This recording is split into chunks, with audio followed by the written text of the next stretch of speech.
جی السلام علیکم ورحمۃ اللہ وبرکاتہ۔ خواتین و حضرات، آج کی اس ویڈیو میں آپ کو بہت ہی زبردست وظیفہ بتانے لگا ہوں۔ وہ یہ ہے کہ 30ویں پارے میں سورۃ اخلاص موجود ہے، جس کو آتی ہے وہ دیکھ کر پڑھ لے، اگر جس کو نہیں آتی وہ یاد کر لے۔ بہت ہی اچھا وظیفہ اور اس میں طاقتور عمل بتانے لگا ہوں۔ آپ نے 1000 مرتبہ سورۃ اخلاص پڑھنی ہے۔ اس کا پڑھنے کا طریقہ کار اس طرح ہے کہ آپ نے 100 دانوں والی ایک تسبیح لے لینی ہے، اور ہر تسبیح اس میں جب آپ پڑھیں گے تو یہ 100 دانے ہو جائیں گے مکمل۔ اس طرح 1000 مرتبہ آپ نے 10 تسبیحوں میں مکمل کر لینا ہے۔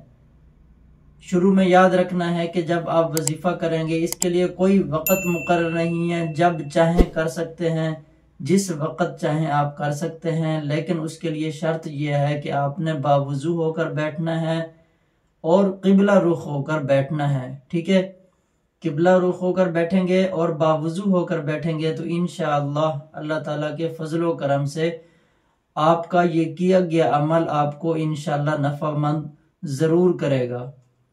ٹھیک ہے، سورۃ اخلاص آپ نے 1000 مرتبہ پڑھنی ہے۔ شروع میں اور آخر میں 7 مرتبہ آپ نے درود پاک صلی اللہ علیہ وسلم پڑھ لینا ہے۔ شروع میں بھی 7 مرتبہ پڑھیں گے، اور 1000 مرتبہ سورۃ اخلاص مکمل ہونے کے بعد آپ نے پھر 7 مرتبہ درود پاک صلی اللہ علیہ وسلم پڑھنا ہے، اور اپنے ہر مقصد کے لیے پھر اس کے بعد دعائیں کرنی ہے۔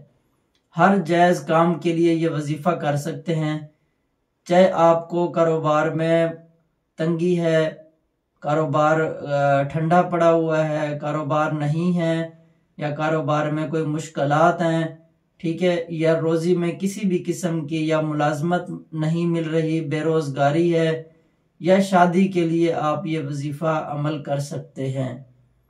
اور یہ وظیفہ بہت طاقتور ہے۔ اس میں بعض اہل علم فرماتے ہیں یہ اس میں اعظم ہے، اس لیے آپ نے اس وظیفے کو ضرور عمل کرنا ہے، اور اپنے نیک مقاصد کے لیے آپ نے اس کے اوپر عمل کرنا ہے، اور ہر جائز کام کے لیے آپ یہ وظیفہ کر سکتے ہیں۔ ٹھیک ہے، جزاک اللہ۔ اگر آپ کو یہ میری ویڈیو اچھی لگے تو لائک کریں، شیئر کریں۔ جزاکم اللہ احسن الجزا۔